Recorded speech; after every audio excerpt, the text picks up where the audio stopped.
mancha de algunos milímetros de ancho fue examinada en la unidad de análisis de materiales del FBI. El examinador al que se le asignó el caso falleció poco después de concluir con las pruebas.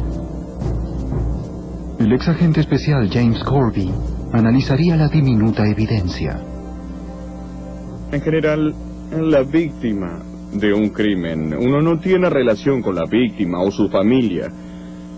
Trabajamos en tantos casos como ese que uno intenta no involucrarse, pero es demasiado difícil cuando un crimen involucra a un bebé o a un niño, a alguien que se encuentra indefenso.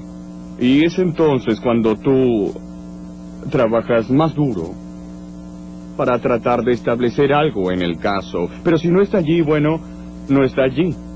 Aunque por cierto creo que uno se toma el caso de una manera crítica. Creo que es nuestra naturaleza.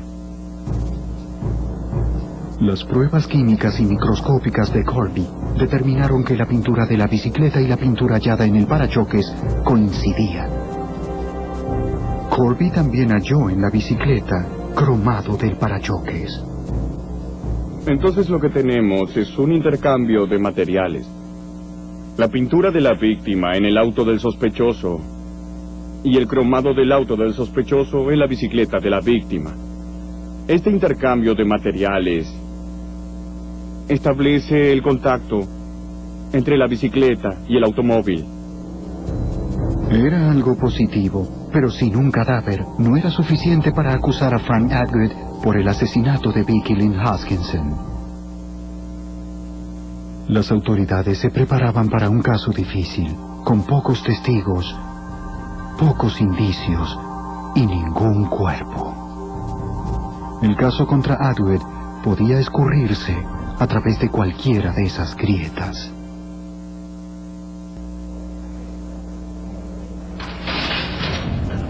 Casi 3 semanas después de que la pequeña Vicky Lynn Hoskinson desapareciera en una calle de su vecindario de Tucson, Frank Atwood, hijo, fue arrestado en Texas y acusado por secuestro.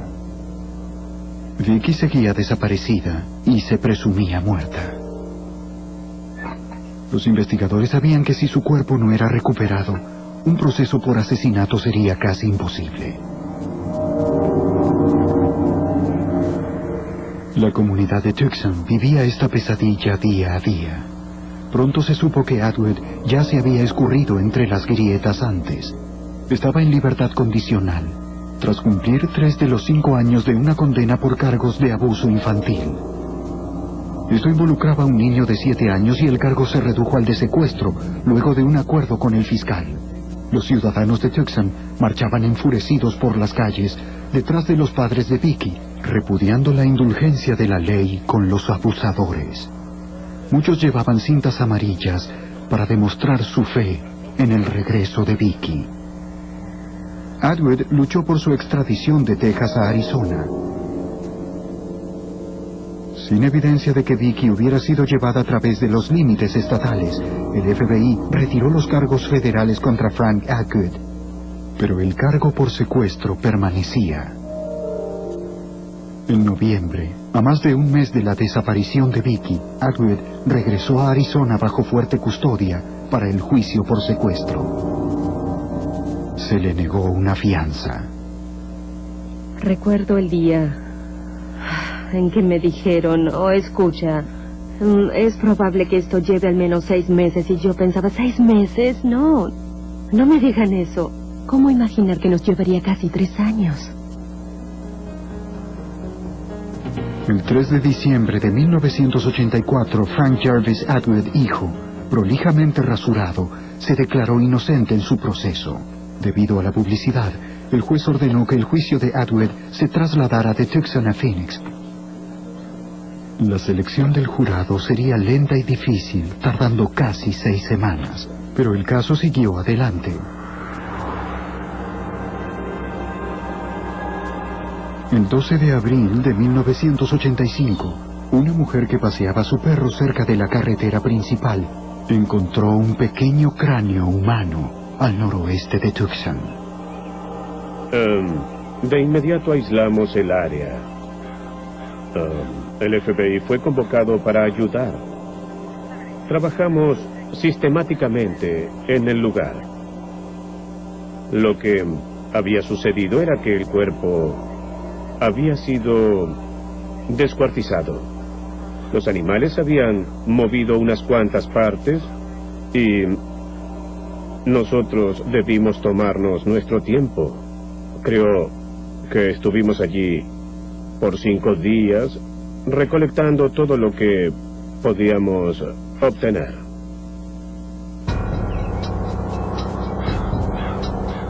Unas 100 personas analizaron meticulosamente 52 kilómetros cuadrados de desierto.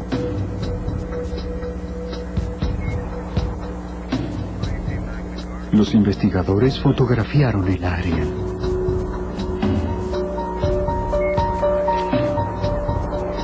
Los técnicos forenses marcaron zonas en las cuales se debía recolectar evidencia. En un caso con tan poca evidencia física, no notar el más mínimo fragmento de hueso podía ser un grave error. Durante 5 días, las autoridades recuperaron y registraron fragmentos de huesos, su ubicación y estado. A fines de mayo de 1985, se enviaron al laboratorio más de 20 bolsas de evidencia.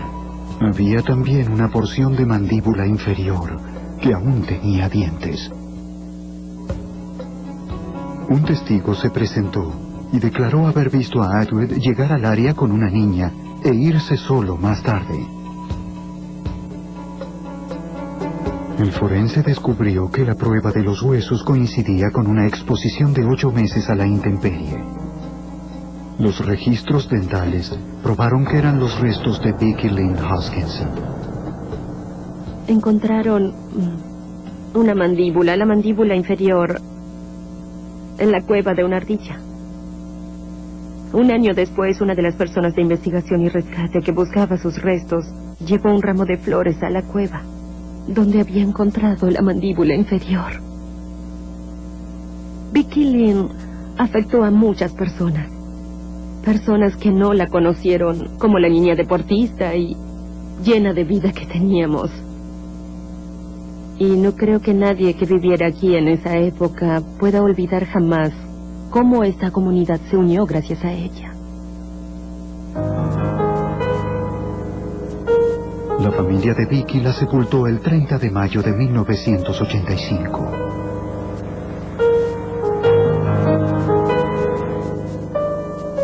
Las personas asistieron a su funeral. La gente se sentía indignada porque habían cegado la vida de una niña a tan corta edad. Debbie Carlson juró que la muerte de su hija tendría significado para quienes estaban vivos. Me hice muy activa políticamente para luchar por los derechos de los niños. Y logramos cambiar un par de leyes en el estado de Arizona. Esta fue mi tabla de salvación, porque me permitió seguir adelante, me permitió superar el dolor, el desgarro y el dolor en mi corazón. Sentía que estaba haciendo algo positivo por Vicky y por los otros niños. Sentía que mi hija no había muerto en vano. Tenía significado. Frank Atwood fue procesado por asesinato en primer grado. El 26 de marzo de 1987, 2 años y medio después de la desaparición de Vicky, lo declararon culpable. Frank Atwood fue sentenciado a muerte. Pero un caso como este nunca se cierra. 16 años después, los recuerdos persisten. Nunca olvidaré el sonido de un helicóptero. Hasta hoy, cuando escucho un helicóptero, recuerdo aquellos días. Recuerdo el olor en el aire, la época del año y el sonido de un helicóptero.